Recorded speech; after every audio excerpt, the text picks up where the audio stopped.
आज रोई आज रोई।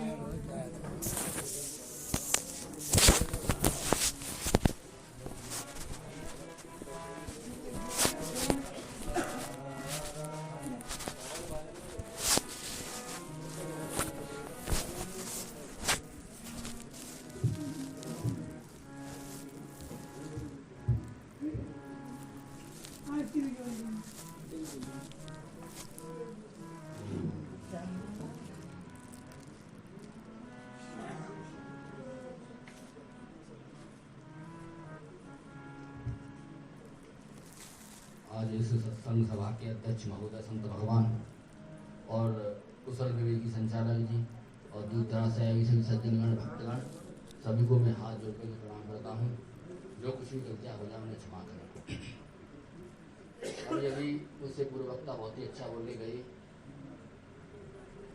अर्जुन ने भगवान से पूछा है कि स्थित प्रज्ञ मनुष्य के क्या लक्षण हैं, तो उन्होंने बताया भी पूरी अच्छी तरह से इस श्लोक के द्वारा। जो अपनी आत्मा से आत्मा में संतुष्ट है वही ब्रह्म स्थिति है, वही ब्रह्म को प्राप्त हुए की स्थिति है।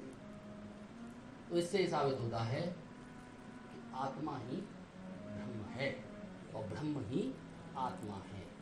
एक ही है चेतन, दो नहीं हो सकते। ये बात कई शास्त्रों में, रामायण में भी है और वाच्यार्थ कुछ और होता है और लक्ष्यार्थ कुछ और होता है। कहने के तरीके अलग अलग हो सकते हैं, परंतु बात उस चेतन के लिए कही जा रही है। अब हम लहरें को ही देखते रहें तो पानी को नहीं देख सकते ना।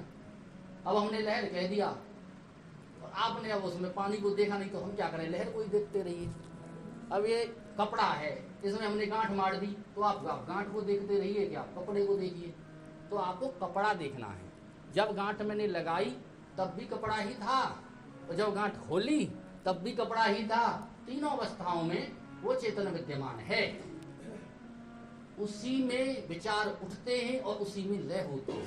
उसी में संसार उपजता है, उसी में लय हो जाता है। इसलिए भगवान राम के लिखा है, जिससे सृष्टि उपाई है, जिसने सृष्टि को उपजाया है अपने में विलय भी कर लेता है। वही है केवल और केवल उस चैतन्य सत्ता की ये मनोलीला मात्र है, ऐसा कह सकते हो आप। ये जो संसार दिख रहा है ना, ये संसार है नहीं, ये वास्तव में दिख रहा है। ये जो दिख रहा है हम उसमें फंस जाते हैं। अब अगर सीधा ही सीधा होता मार्ग तो फिर हमें क्या काय गुआने की जरूरत है, क्या सत्संग करने की जरूरत है। फिर तो हम ब्रह्म हो ही गए थे। नींद में भी हम ब्रह्म हो जाते हैं, लेकिन हमको पता नहीं हो। हमको अगर पता नहीं हो कि हमारे अकाउंट में हमारे चौहान साहब ने 1 करोड़ रुपया डाल दिया है और हमको बताया नहीं गया, तो हम हो जाएंगे धनवान? नहीं। इसी प्रकार से हम जब सो रहे थे, जब हमको कुछ भी पता नहीं था, जागृत मतलब सुसुप्ति थी, तब भी हम थे, लेकिन हमको होश नहीं था, ख्याल नहीं था उस स्थिति का, लेकिन तब भी हम थे। ऐसी प्रकार से जब हमको कोई जना दे, ये भी एक स्वप्न ही है संसार। इस स्वप्न में हमको अगर जागृत कोई जगाने वाला हो, ज्ञानी जगत, ज्ञानी गुरु जो भगवान श्री कृष्ण ऐसा जो स्वयं भी कह रहे हैं, भगवान कृष्ण जिस स्टेज से बोल रहे हैं ना कि यो माम पश्यति सर्वत्र सर्वम च मयि पश्यति, जो मुझको सब में देखता है और मुझ में सबको देखता है, सच में न प्रणश्यति, मैं उसके लिए अदृश्य नहीं होता और न वो मेरे लिए अदृश्य होता है।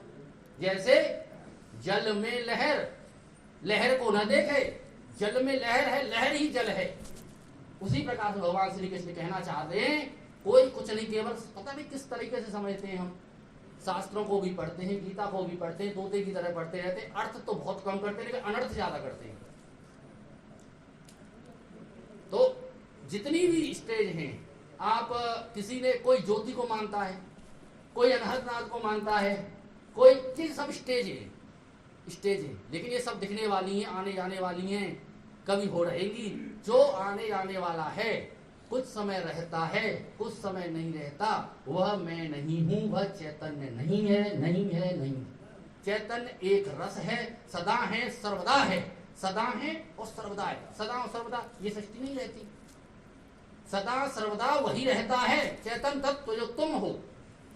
हम जहां से विचार उठ रहा है, जहां से मैं अपने गांव का विचार कर रहा हूं, क्या मैंने उसको जाना?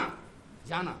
लेकिन आप जो क्या करते हो, आप विचार में ही भूल जाते हो, मैं तो वही विचार ही बन जाते हो, विचार ही बन जाते हो। इतने खोए हुए हो इस संसार में, आए तो पता नहीं क्या करने, भजन और ओटन लगे कपास। तो आए तो हम अपने आत्म स्वरूप में जगने के लिए थे, परंतु क्या हुआ कि संसार के माया जाल में ऐसे फंस गए, हमने इस माया को समझा ही नहीं। जासु सत्यता ते जड़ माया, भास सत्य मोह सहाया। जिसकी सत्ता पा करके ये जो जड़ माया है सत्य सी लगती है, वास्तव में वही चेतन है।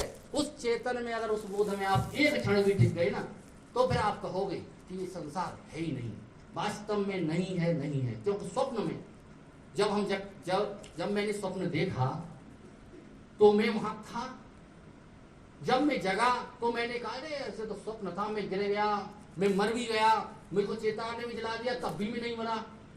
तो मैं तो सदा था, मैं ही सर्वदा था, मैं ही रहूंगा। लेकिन उस स्टेज पर हम जब उस बोध में हम टिक जाएंगे एक क्षण, देखिए कहने को बहुत कुछ है, गीता भी कहा है, भगवान श्री कृष्ण ने गीता में जो इतनी कर दी है ज्ञान की, वो समझाने के लिए है। अगर एक ही तत्व को, एक ही ब्रह्म है, बाकी कुछ नहीं है, ऐसे अगर बोल दिया जाए और कुछ समझाया नहीं, ये जीव प्रकृति और इनको सबको समझाने के लिए किया जाता है, हम जैसे मूर्खों के लिए। अगर फिर हम समझ नहीं पाएंगे, एक और ब्रह्म तत्व नास्तिक कह जाए, क्या समझ पाएंगे, कुछ नहीं समझ पाएंगे। तो एक एक चीज समझाया जाता है, माया को समझाया जाता है, इससे थोड़ा सा अगर उस निर्विचार स्थिति में ठहराया जाता है कि उसमें ठहरिए, वो है आपका स्वरूप। क्या आपने ऐसा कोई स्थान खोज लिया है कि जब मैं एकांत में हूं तो क्या मैं संतुष्ट हूं? जो कहा अभी, प्रसन्नता, जिसके अंतर्गत प्रसन्न ही रहता है, एकांत में भी प्रसन्न है, और मरने के बाद भी प्रसन्न, इस देह को छोड़ने के बाद भी हम प्रसन्न रहें और मन भी न रहे, तो क्या मैं हूं, क्या मैं प्रसन्न हूं? वो स्थिति ब्रह्म स्थिति है, उसमें ठहरे, वही जानने लायक है। वही एक क्षण का सत्संग उद्धार करेगा, वही सत्य का संग है। उस संग में हमें टिकना चाहिए। कहा बहुत है, कहने को बहुत है, समझाते हैं मिट्टी के उदाहरण के द्वारा, आकाश के द्वारा, दृष्टांत हमारी समझ में आ गया, इस कपड़े का भी दृष्टांत समझ में आ गया, लेकिन सिद्धांत समझ में नहीं आया, आज तक नहीं आया। अच्छे अच्छे ज्ञानियों के भी समझ में नहीं आता, कोई किसी को मानता है, कोई किसी को मानता है, कोई कुछ कहता है, कोई साथ में लोगों को बताता है, कोई कुछ, लेकिन अपने आप को नहीं जानता। घट ही खोजो भाई, घट ये नहीं है, घट चैतन्य घट है, जहां मन, जिसमें संसार फुरता है, जिससे संसार होता है, जिसमें जगत प्रकाशता है, उसके रहते हुए तो स्वप्न प्रकाशित हुआ, उसके रहते हुए तो सुसुप्ति रही, उसके रहते तो ये सब होते हैं, मन भी होता है, बुद्धि भी रहती है, लेकिन वो न हो तो ये कुछ नहीं है। आपके होने से सब कुछ है। इसका अगर नींद न होती, अगर स्वप्न नहीं होते, तो शायद ही हम कह पाते कि हम थे। जग करके भी हम कहते हम नहीं मरे, हम स्वप्न में मर गए, कूद करके मर गए, चिता भी जल गए, सब कुछ, तब भी नहीं मरे हम, तो हम नहीं मरते। यही तो ये मिथ्या जो भ्रांति है मरण जन्म की, जन्म मरण कुछ है नहीं, आत्मा तो अभी तक जन्म ही नहीं हुआ है, तो मृत्यु क्या है? बहुत बढ़िया। इन्हीं शब्दों के साथ मैं अपनी वाणी को विराम देता हूँ। जय श्री कृष्ण, जय श्री राम। हमारे धर्मेंद्र जी ने बताया कि एक शक्ति कोई है जो हमारी सृष्टि करती है, पालन करती है और संहार करती है, लेकिन भाई हम सभी उसमें जब समाधि जाएंगे तब भी समय आने पर हम अलग हो जाएंगे, ऐसा भी विचार है। हाँ, अलग हो जाएंगे, ब्रह्म नहीं हो सकते। और अब हमारे श्री महाराज जी की अजरोही समझ के इनको नाम ले लो, शास्त्री जी। हाँ, अब तो इनको जन्म स्थान तो अजरोही होता है, अजरोही है, अजरोही। हाँ, तो इन्होंने अपना बोल बदला